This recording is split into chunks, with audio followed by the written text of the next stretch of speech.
Hello viewers, previous వీడియోలో మనం pictures ఎలా తీసుకోవాలి, షేప్స్ ఎలా తీసుకోవాలి, దానికి చాలా కమాండ్స్ అప్లై చేసాం కదండి ఫార్మాట్ ట్యాబ్లో.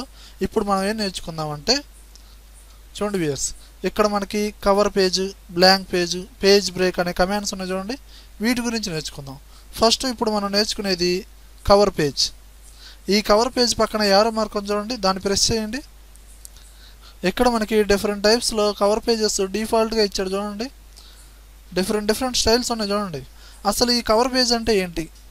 కవర్ పేజ్ అంటే ఏం లేదండి, మనం ఒక డాక్యుమెంట్ చేస్తున్నా ఏం చేస్తున్నా స్టార్టింగ్ మ్యాటర్ ఉండదండి. ఓకేనా?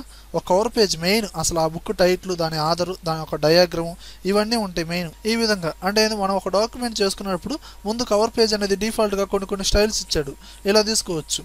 చూడండి, ఇప్పుడు మీకు కావాల్సిన స్టైల్ ఏదైనా ఒకదాన్ని ప్రెస్ చేయండి. చూడండి, అప్లై అయిందా లేదా? ఇక్కడ మీకు ఈ స్టైల్ నచ్చిందండి, ఓకే.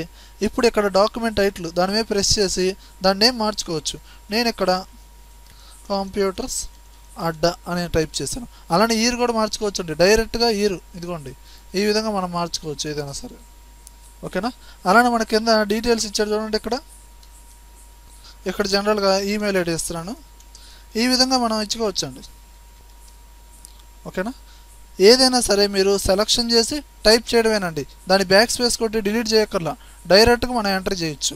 ఇక్కడ చూడండి, ఇప్పుడు మనం కవర్ పేజీ తీసుకున్నామండి, టైటిల్ ఇచ్చుకున్నాం, హీరో ఇచ్చుకున్నాం, ఓకే.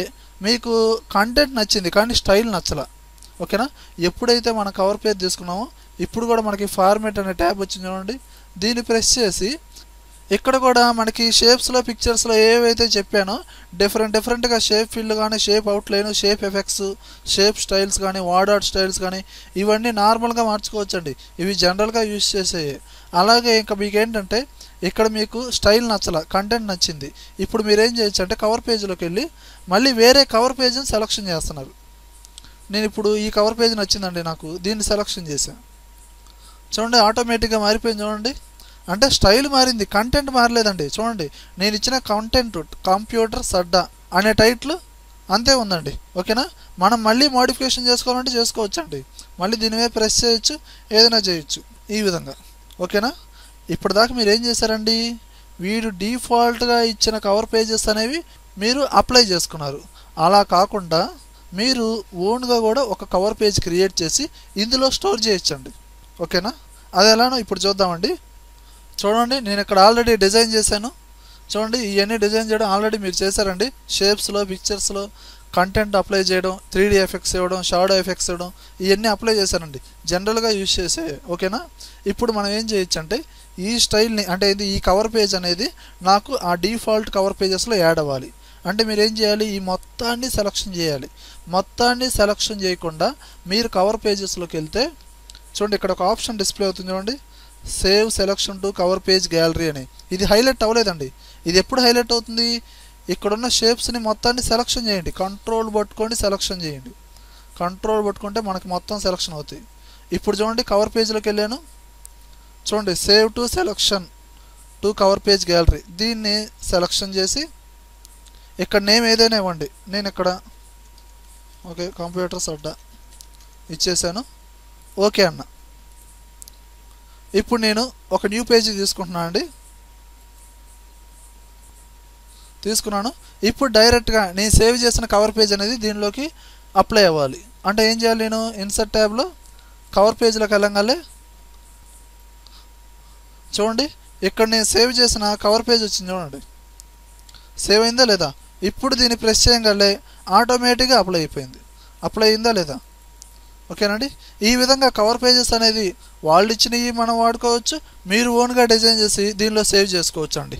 అలానే చూడండి, నెక్స్ట్ వచ్చి బ్లాంక్ పేజ్. ఈ బ్లాంక్ పేజ్ అనేది ఎలా యూజ్ అవుతుందో చూడండి. వ్యూయర్స్, ఇక్కడ 3 పారాగ్రాఫ్స్ మ్యాటర్ ఉందండి. ఇక్కడ నేను ఏంటంటే స్టార్టింగ్ అంటే ఎగ్జాక్ట్గా ఫస్ట్ పారాగ్రాఫ్ స్టార్టింగ్ దగ్గర కర్సర్ పెట్టాను. ఇప్పుడు బ్లాంక్ పేజ్ అనే ఆప్షన్ని ప్రెస్ చేశాను అనుకోండి, ఏమైంది చూడండి ఆటోమేటిక్గా ఫస్ట్ పేజ్ అనేది బ్లాంక్ పేజ్ క్రియేట్ అయింది. ఈ పేజ్ ఏమైంది, ఈ పారాగ్రాఫ్స్ ఏమైనాయి అండి, నెక్స్ట్ పేజీకి షిఫ్ట్ అయినాయి అనమాట. ఓకేనా?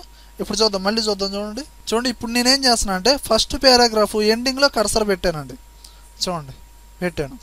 ఇప్పుడు నేను బ్లాంక్ పేజ్ అన్నా, ఇప్పుడు ఏమైంది చూడండి, నేను జూమ్ అవుట్ చేస్తున్నాను. చూడండి ఫస్ట్ పారాగ్రాఫ్ వాటికి ఫస్ట్ పేజ్లో ఉందండి. మన కర్సర్ పెట్టిన తర్వాత ఆటోమేటిక్గా ఒక బ్లాంక్ పేజ్ అనేది క్రియేట్ అయింది, సెకండ్ పేజ్. మళ్ళీ బ్లాంక్ పేజ్ క్రియేట్ అయిన తర్వాత రిమైనింగ్ మ్యాటర్ ఉంది కదండి, అది థర్డ్ పేజీలోకి షిఫ్ట్ అయింది. ఓకేనా, ఈ విధంగా బ్లాంక్ పేజ్ అనేది మనకి యూజ్ అవుతుందండి. అలానే మనకి నెక్స్ట్ కమాండ్ వచ్చి పేజ్ బ్రేక్. ఈ ఆప్షన్ ఎలా యూజ్ అవుతుందంటే చూడండి, ఇప్పుడు నేను యాజ్ యూజువల్గానే ఫస్ట్ పారాగ్రాఫ్ చివరిలో కర్సర్ పెట్టానండి. ఇప్పుడు నేను పేజ్ బ్రేక్ అన్నాను అనుకోండి, ఆటోమేటిక్గా అంతవరకు పేజ్ బ్రేక్ అయిపోతుంది. దాని తర్వాత ఉన్న మ్యాటర్ వేరే పేజీలోకి షిఫ్ట్ అవుతుంది. ఇందాక బ్లాంక్ పేజ్ క్రియేట్ అయ్యి థర్డ్ పేజీలోకి కన్వర్ట్ అయిందండి. ఇప్పుడు ఏమైంది, ఇక్కడ నెక్స్ట్ పేజ్ అంటే ఏంటి, ఆ పేజీ వాటికి బ్రేక్ అయిపోయిందండి. పేజ్ బ్రేక్కి షార్ట్ కట్ కూడా ఉందండి, అదేంటంటే కంట్రోల్ ఎంటర్. ఎప్పుడైతే మనం కంట్రోల్ ఎంటర్ అంటామో ఆటోమేటిక్గా పేజ్ అంతవరకు బ్రేక్ అవుతుంది.